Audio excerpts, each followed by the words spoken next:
सगळ्यांचं पुन्हा एकदा स्वागत आहे. महाराष्ट्राच्या विधानमंडळाचं सध्या बजेट अधिवेशन सुरू आहे. अनेक चर्चा घडत आहेत, पण त्याच्या पलीकडे जाऊन काही गोष्टींची चर्चा असते. म्हणजे राजकीय पटलावरती घडणाऱ्या घटनांपेक्षा त्यांच्या मागचं ॲनालिसिस, त्याच्या मागचं विश्लेषणच बऱ्याचदा जास्त केलं जातं. आणि त्याच्यातनंच आम्ही पत्रकार म्हणून आमचं काम करत असो की त्याच्यातून वेगवेगळे अर्थ काढायचे की नाही. पण बऱ्याचदा आमचे अर्थ राजकारणी मान्य करत नाहीत, म्हणून त्यांनाच बोलून त्यांच्याशी आम्ही चर्चा करतो.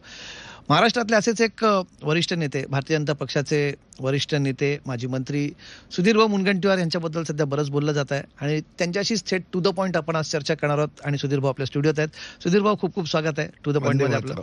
सुधीरभाऊ, जसं मी म्हटलं की अधिवेशन सुरू आहे, आम्ही तुमची भाषणं ऐकत होतो मधल्या काळामध्ये. म्हणजे सुधीरभाऊ, जनरली तुम्ही राजकीय फरडे वक्ते आहातच, राजकीय सभा तुम्ही गाजवतात, पण सध्या आम्ही विधानसभेत बघतोय की सुधीर मुनगंटीवार जास्त आरसा दाखवण्याचं काम करतायत की सरकारवरती नाराजी व्यक्त करतायत, असा एक प्रश्न पडतो.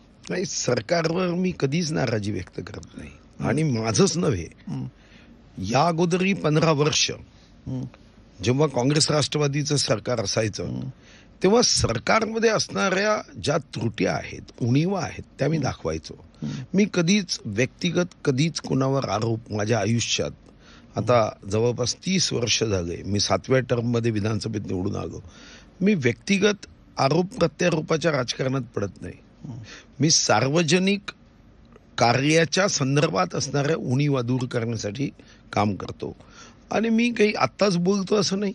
95 ते 99 आमचं सरकार होतं, मी आमदार होतो, पहिल्या टर्मचा होतो.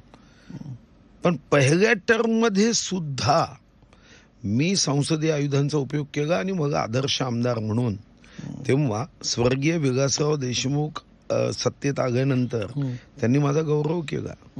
जनतेचे प्रश्न न मांडता जर मी आयुधांचा उपयोगच केला नाही तर ही तर माझी स्वतःशी प्रतारणा होईल.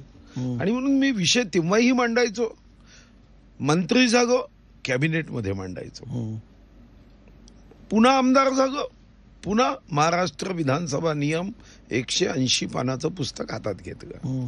पण सुधीरभाऊ, बघा, मी आता सहज तुमची विधानं बघत होतो, काय तुम्ही